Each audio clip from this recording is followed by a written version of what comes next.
कभी आपने सोचा है कि एक मासूम लड़की जो हर सुबह किताबों के साथ अपने सपनों को संजोती हो, दौड़ लगाकर, पसीना बहाकर, पुलिस में भर्ती होकर अपने माँ बाप का नाम रोशन करना चाहती हो, अगर उसी लड़की के साथ उस जगह पर दरिंदगी हो जाए जो सबसे सुरक्षित मानी जाती है, एक लाइब्रेरी, तो आप क्या कहेंगे? यह कहानी भोजपुर की उस बेटी की है जो गांव की गलियों से निकलकर वर्दी का सपना देख रही थी, जो हर दिन किताबों में सिर झुकाकर मेहनत कर रही थी। लेकिन एक दिन उन्हीं किताबों की छांव में उसके साथ कुछ ऐसा होता है जो रूह को झकझोर देता है। 3 दरिंदे, एक सुनसान कमरा और वो अकेली। उसे धोखे से बुलाया जाता है, उसे नशा देकर उसके साथ बारी बारी से गैंगरेप किया जाता है, और जब उसकी सांसें लड़खड़ाने लगती है तो उसे मरता हुआ छोड़कर चुपचाप वहां से भाग जाता है। सवाल ये नहीं कि उसके साथ क्या हुआ, सवाल यह है लाइब्रेरी में ऐसा कैसे हुआ।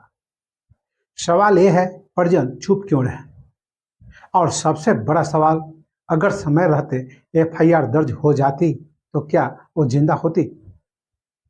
आज हम आपको लेकर चलेंगे उस दोपहर में जहां किताबें गवाह बनी, जहां सपनों की हत्या हुई और जहां इंसानियत एक बार फिर शर्मसार हो गई। यह सिर्फ एक लड़की की कहानी नहीं है, ये उस भरोसे की कहानी है जो हर लड़की अपने समाज से करती है। कभी कभी इंसान जिस पर सबसे ज्यादा भरोसा करता है वह सबसे बड़ा धोखा दे जाते हैं। कभी कभी वो जगह जो सबसे ज्यादा सुरक्षित लगती है वहीं मौत छुपी बैठी होती है। और कभी कभी एक लड़की के सपनों को मारने के लिए किसी हथियार की जरूरत नहीं होती, कुछ दरिंदों की नीयत ही काफी होती है। तो आज की कहानी भी कुछ ऐसा ही होता है। तो जानने के लिए वीडियो के अंत तक बने रहिए। तो सबसे पहले नमस्कार, आप देख रहे हैं न्यूज जीरा और मैं आपके साथ विपिन। आज हम आपको लेकर चलते हैं बिहार के भोजपुर जिले के हसन बाजार थाना क्षेत्र में, जहां एक बेटी अपने सपनों की उड़ान भर रही थी, लेकिन हवस के दरिंदों ने उसकी उड़ान को हमेशा हमेशा के लिए रोक दिया। यह कहानी सिर्फ एक लड़की की नहीं है, यह कहानी उस भरोसे की है जो किताबों की छांव में पलता है, उस सुरक्षा की है जिसकी उम्मीद हम समाज से करते हैं, और उस दर्द की है जो हम सबके अंदर कहीं न कहीं जिंदा है। उसका नाम हम उजागर नहीं करेंगे क्योंकि कानूनी रूप से हमें इसकी इजाजत नहीं देता, लेकिन हम उसे आज सपना नाम से पुकारेंगे क्योंकि वो सपनों की बच्ची थी। सपना एक साधारण ग्राम परिवार की लड़की थी। घर में माँ, बाप, एक छोटा भाई और एक छोटी बहन। पिता किसान रहते हैं और माँ गृहिणी। सपना का सपना था बिहार पुलिस में भर्ती होकर वर्दी पहनना। वह सुबह 5 बजे उठ जाया करती थी, अपने घर का छोटा मोटा काम करती, फिर पास के मैदान में दौड़ लगाने जाया करती थी। दौड़ के बाद सीधे लाइब्रेरी, जहां वो घंटों पढ़ाई करती थी। घर लौटकर फिर काम और फिर अगली सुबह की तैयारी। उसकी छोटी बहन बताती है, दीदी कहती थी हम गरीब जरूर हैं, हम गरीबी में जरूर पले हैं, पर मेहनत करेंगे तो आगे जरूर बढ़ सकते हैं। वो कभी थकती नहीं थी, हमेशा मुस्कुराती रहती थी। लेकिन एक दिन वही मुस्कान हमेशा के लिए थम गई। वो तारीख थी 15 मई और साल था 2025। दोपहर के करीब 1 बजे के आसपास। गर्मी अपने चरम पर थी। सपना रोज की तरह दोपहर का खाना खाकर लाइब्रेरी के लिए निकल जाती। हसन बाजार स्थित एक प्राइवेट लाइब्रेरी में उसका रजिस्ट्रेशन रहता है। यह लाइब्रेरी 2 मंजिल की रहती है, जिसमें छात्र और छात्राएं पढ़ाई किया करते थे। वो सीढ़ियों से चढ़कर दूसरी मंजिल की ओर बढ़ती है, जहां आमतौर पर छात्र कम रहते थे। थोड़ा सन्नाटा, थोड़ा शांति। उस दिन वहां पहले से मौजूद रहता है डीसी यादव, विकास यादव और बबलू यादव। तीनों पड़ोसी गांव कातर के रहने वाले होते हैं। उसमें से एक डीसी यादव पहले से सपना को जानता है, क्योंकि वो कभी कभी लाइब्रेरी आता रहता था। डीसी यादव पहले मुस्कुराता है और कहता है, अरे सपना, ये किताब ऊपर रखी है, चलो ना साथ में देख लेते हैं। सपना निसंकोच उसके पीछे पीछे चल पड़ती है, क्योंकि उसने कभी सोचा भी नहीं होगा कि यही मुस्कान मौत की दहलीज है। ऊपर का कमरा बंद होते ही दरवाजा अंदर के कुंडी लगा दी जाती है, और अगले कुछ पलों में जो होता है वो किसी इंसान की कल्पना से भी परे होता है। तीनों लड़कों ने मिलकर सपना को पकड़ लेता है। वो चीखती है, चिल्लाती है, हाथ पैर मारती है, लेकिन कमरे की दीवारें खामोश होती है और बाहर किसी को कान तक सुनाई नहीं पड़ता। उसे नशे जैसी हालत में लाने के लिए उन लोगों ने पहले उसे जबरन एक दवा पिलाता है। ये दवा होती है सेक्स पावर बढ़ाने वाली, जिसे बड़े लोग संभोग की उत्तेजना के लिए इस्तेमाल करते हैं, लेकिन एक लड़की के शरीर के लिए खासकर बिना जरूरत और ओवरडोज में ये जहर बन जाती है। दवा के असर से सपना की हालत बिगड़ने लगती है, सांसें तेज हो जाती है, दिल की धड़कन बढ़कर अनियंत्रित हो जाता है और चेहरा पसीने से भीग जाता है।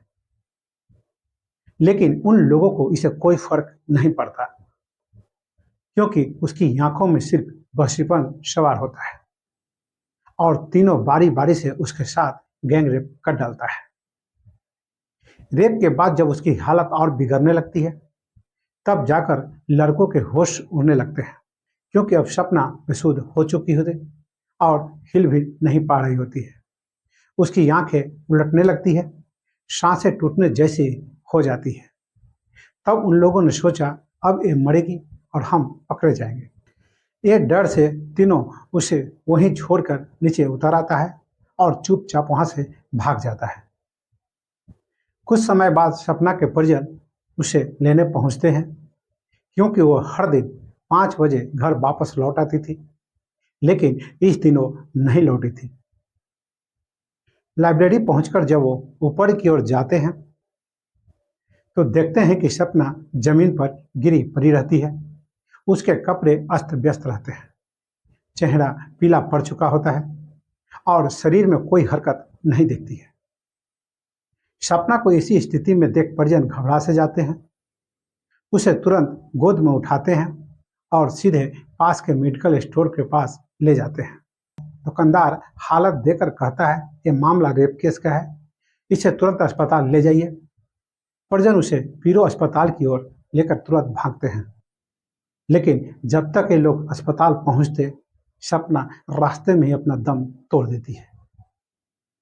अस्पताल पहुंचते ही डॉक्टर ने सिर झुका लेता है और कहता है, हम कुछ नहीं कर सकते, ये लड़की अब इस दुनिया में नहीं रही।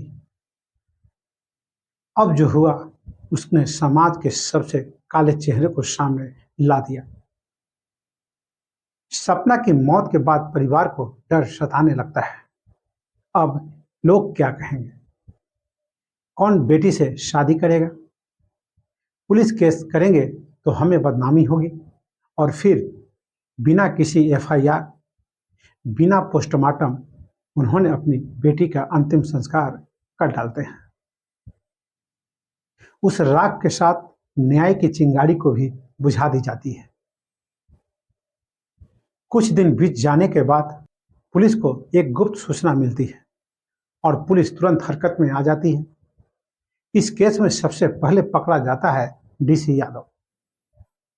इससे पुलिस कड़ाई से पूछताछ करती है तो डीसी यादव अपना जुर्म तुरंत कबूल कर लेता है और आगे बताता है, हाँ, हम 3 लोगों ने मिलकर रेप किया था और पहले दवा दी थी, वो मर जाएगी ये नहीं सोचा था।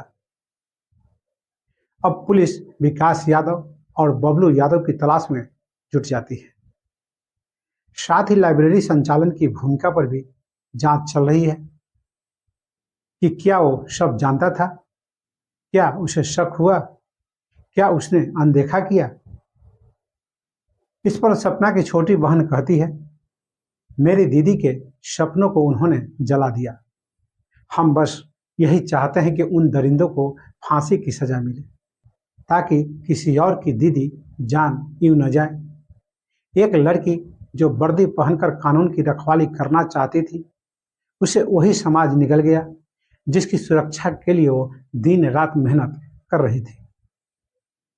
सवाल अब भी वही खड़ा है।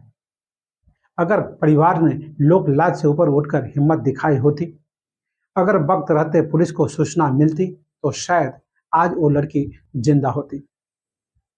हसन बाजार की उस लाइब्रेरी में अब शायद ही कोई बेटी नहीं जाएगी, क्योंकि जहां ज्ञान का दीपक जलना चाहिए, वहां दरिंदों ने अंधेरे का जाल बिछा दिया।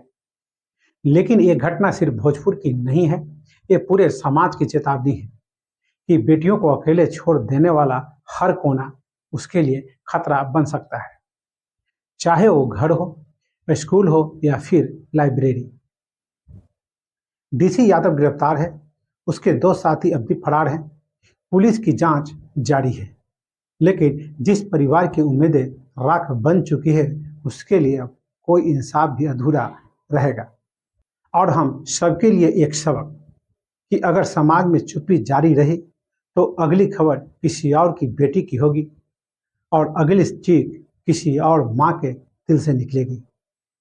ये मत भूलिए, न्याय तब नहीं मिलता जब हम चुप रहते हैं। न्याय तब मिलता है जब हम आवाज उठाते हैं। तो आज की हमारी कहानी कैसी लगी? मेरा उद्देश्य किसी को बदनाम करना नहीं, आपका दिल दुखाना नहीं, बल्कि आपको सचेत करना है।